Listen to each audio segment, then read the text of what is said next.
नमस्कार बच्चों। हम लोग जो चैप्टर थर्ड पढ़ रहे हैं अनुवांशिकी, उसके अंदर देखो हम लोगों ने मेंडल जो है कौन थे, उनकी जीवनी के बारे में पढ़ा। मेंडल की सफलता के कारण हम लोगों ने देखे।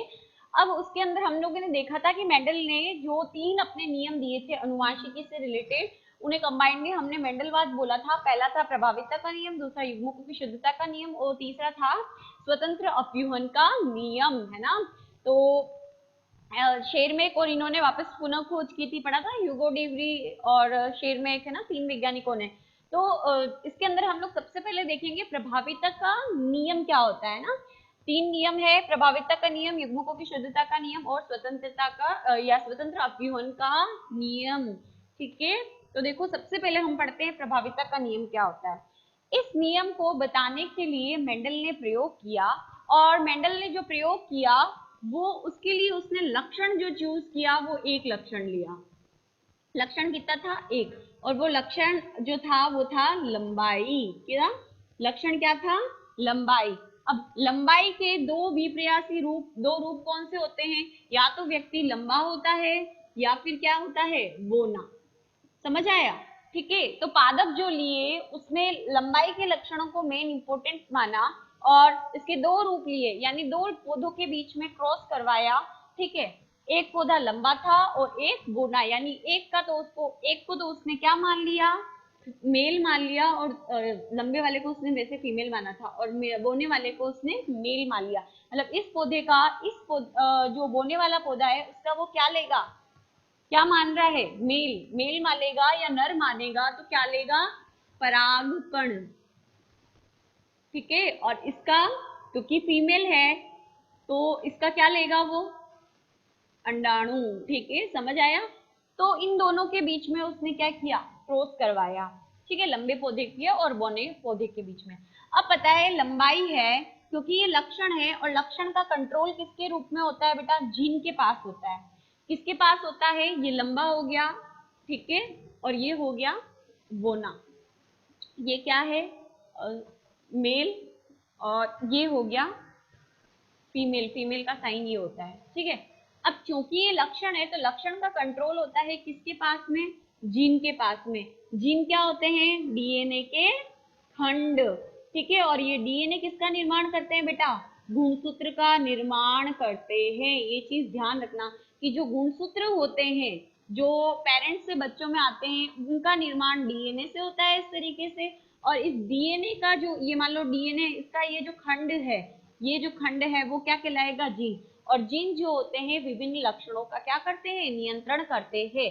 तो लंबे वाले के लिए जीन को उसने निरूपित किया कैपिटल टी में, और बोलने वाले के लिए स्मॉल टी के अंदर जीन को निरूपित किया। अब देखो हमारे पास गुणसूत्र कितने होते हैं बेटा मनुष्यों में? 46 टोटल गुणसूत्र होते हैं। तो 23 जो होते हैं और 23 जो होते हैं, दो जोड़ों के रूप में हम मतलब ये मान सकते हैं कि 23 जो है मिलाकर कितने हुए? 46 हुए। तो ये तो आते हैं पापा से और ये आते हैं माता से। ठीक है, तो ये जो 23 हो गए तो गुण जब जाके क्या होगा? 46 हो गए। तो यहाँ पर गुणसूत्र जो है डबल होते हैं, मतलब कैपिटल टी इधर है तो कैपिटल टी इससे भी तो मिलेगा इसको, इसलिए गुणसूत्र हमेशा जोड़े के रूप में पाए जाते हैं। तो यहाँ पर भी कैपिटल टी, स्मॉल टी, समझ में आ गया? जोड़े के रूप में पाए जाते हैं। तो उसको लंबे के लिए जीन। ठीक है, नेटवर्क प्रॉब्लम हो गया बेटा बीच में। तो देखो यहाँ पर हमने कहा कि लंबाई क्या है? एक लक्षण है। लंबाई क्या है? लक्षण। लक्षण का नियंत्रण किसके पास होता है? जीन के पास। जीन क्या है? एक डीएनए है उसका खंड। ठीक है, खंड, डीएनए के खंड को, ये डीएनए है और डीएनए के खंड को हम क्या बोल रहे हैं? जीन। ठीक है, अब ये जो डीएनए है वो किसका निर्माण करते हैं? गुणसूत्रों का करते हैं। और गुणसूत्र हमारे पास क्या होते हैं? मनुष्य के अंदर संख्या कितनी होती है? 46। मदर से आते हैं 23 और फादर से आते हैं कितने? 23। ठीक है, तब मिलाकर 46 होते हैं। तो मतलब अगर ये लंबा पौधा है, इसके अंदर जीन डबल है, तो एक तो आएगा मम्मी से और एक पापा से, तब ये पाया जाएगा। तो इसीलिए हम सिंगल टी नहीं लिखेंगे, डबल टी लिखेंगे, और इधर भी डबल टी लिखेंगे। ठीक है, अब ये लंबे पौधे के पास जीन है और ये बोने पौधे के पास जिन है। तो इनको लिखेंगे हम जनक पादप। क्या लिखा हमने? जनक पादप यानी पेरेंट। समझ आया? अब उसके बाद नया पौधा इनके बीच में क्रॉस करवाना है, संकरण करवाना है। दोनों एक जैसे नहीं है, एक लंबा है और एक बोना है, इसलिए यहाँ पर क्या होगा? संकरण होगा। ठीक है, तो अब ये करने के लिए हम क्या बनाते हैं? युग्मक बनाते हैं। क्या बनाते हैं? युग्मक। और ध्यान रखना, जब भी युग्मक बनती है तो ये जो गुणसूत्र की संख्या होती है या जिनकी संख्या होती है वो आधी आधी हो जाती है, यानी गुणसूत्र जो होते हैं, क्योंकि अर्धसूत्री विभाजन के द्वारा क्या होता है? युग्मक किस विभाजन से बनते हैं? अर्धसूत्री विभाजन के द्वारा। और अर्धसूत्री विभाजन है, मान लो ये कोशिका है, उसमें 46 गुणसूत्र है, तो अर्धसूत्री विभाजन के दौरान कितने रहेंगे? 23 ही रह जाएंगे। तो मान लो जो भी युग्मक बनेगा उसके अंदर ये जो दो साथ में थे वो जीन क्या हो जाएंगे? अलग अलग। क्योंकि तो युग्मक में गुणसूत्र की संख्या क्या होती है? आधी। यहाँ पर अगर 46 था तो इधर कितना हो गया? 23 ऐसे, है ना? समझ में आया? तो ये युग्मक जो होते हैं गुणसूत्र की संख्या आधी हो जाती है। तो ये यहाँ पर भी इसी तरीके से इस बोने पौधे से भी युग्मक बनते समय, यानी इससे क्या आया? परागकण। तो परागकण में एक ही टी आएगा। ये जो है मेल लंबा वाला क्या है? फीमेल है, तो इसके अंदर जो अंडाणु है उसके अंदर जो कैपिटल टी ही आएगा सिर्फ। ठीक है, तो ये युग्मक हो गया। अब इसको जब इनके बीच में ये दोनों मिले, युग्मक जब मिलते हैं बेटा, युग्मक यानी नर और मादा युग्मक मिलते हैं, तब जाकर क्या होती है? नई पीढ़ी बनती है। तो अब जब ये एक इधर से आएगा, एक इधर से आएगा, एक टी इधर से आएगा और एक टी इधर से आएगा, तब जाकर क्या बनेगा? नया पौधा। तो अब जो पीढ़ी बनी वो क्या बनी? F1 पीढ़ी बनी। कौन सी पीढ़ी बनी? F1 पीढ़ी बनी। और इस पीढ़ी के अंदर ये भी पाया गया और ये जिन भी पाया गया। आ गई बात समझ में? दोनों ही जिन पाए गए। ठीक, F1 पीढ़ी यानी नए पीढ़ी के अंदर। तो अब आप क्या देखोगे? जब लंबा और बोना को क्रॉस करवाया तो हमें जो नई पीढ़ी प्राप्त हुई, नई संतान जो प्राप्त हुई, ठीक है, जिसके अंदर कैपिटल टी भी है और स्मॉल टी भी है। कैपिटल टी किसको बता रहा है? लंबे को। और स्मॉल टी किसको बता रहा है? बोने को। तो दोनों के जीन उपस्थित है इस नई जो पीढ़ी के अंदर, है ना? तो अब इसके लक्षण कैसे होंगे? ये लंबा होगा कि बोना होगा? आप ही सोचोगे कि दोनों है, दैट मींस बीच का होगा। ऐसा नहीं, मेंडल ने भी यही सोचा था, लेकिन ऐसा हुआ नहीं। ये कैसे प्राप्त हुए? ये जो पौधे हैं, ये जो नई संतति है, F1 पीढ़ी है, ये उसको कैसी प्राप्त हुई? सारी की सारी लंबी। सारी की सारी कैसे प्राप्त हुए? लंबे। उसने सोचा था, जैसे आप सोच रहे हो कि जीन, अच्छा लंबे वाले का भी जीन है, बोने वाले का भी जीन है, दैट मीन्स तो ये बीच का होना चाहिए था, लेकिन ऐसा हुआ नहीं। उसने देखा कि F1 पीढ़ी कैसी है, सारे के सारे जो नए पौधे प्राप्त हुए हैं वो लंबे हैं। तो उससे उसने कंक्लूजन निकाला मेंडल ने कि जब हम, अब देखो बेटा, एक कुछ कुछ छोटी छोटी डेफिनेशंस हैं, वो मैं आपको समझा देती हूँ इस नियम को समझाने से पहले। यहाँ पर दोनों जीन इस लंबाई के लक्षण को या इस लंबे को लक्षण को कंट्रोल करने वाले दोनों जीन कैसे हैं? समान। तो इसे बोलेंगे समयुग्मकी। कैसे बोलेंगे? क्या बोला जाएगा? अगर कैपिटल टी है तो ये जीन की अवस्था कौन सी हो गई? समयुग्मकी अवस्था हो गई। ठीक है, ये स्मॉल टी है तो भी समयुग्मकी है। लेकिन F1 में आप क्या देख रहे हो? दोनों जीन उपस्थित है, कैपिटल टी स्मॉल टी, तो इसे हम कहेंगे विषम युग्म की अवस्था। क्या बोला जाएगा? विषम युग्म की अवस्था। समझ में आ गया? तो यहाँ पर अगर प्रभाविता का नियम देती हूँ तो 1 बाय 1 डेफिनेशन के साथ चलूंगी कि जब हम क्या करवा रहे हैं? समयुग्म की, ठीक है, समयुग्म की जनक पादप के बीच में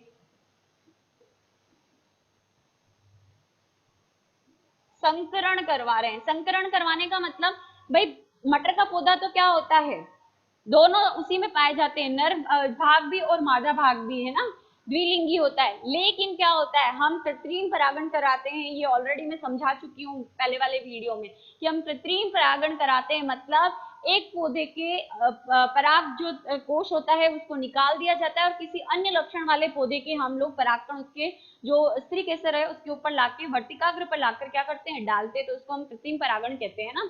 तो कृत्रिम परागण करवाया जाता है, तो संकरण करवाया जाता है, दो विभिन्न लक्षण वाले पौधों को मिलाया जाता है। है ना, ये लंबा है और ये बोना है, इन दोनों को बीच को हम मिला रहे हैं, इसलिए ये संकरण करवाया। तो जब समयुग्म की जनक पादप के बीच संकरण करवाया जाता है तो बनने वाली पीढ़ी में जो लक्षण खुद को प्रदर्शित करता है प्रभावी लक्षण कहलाता है।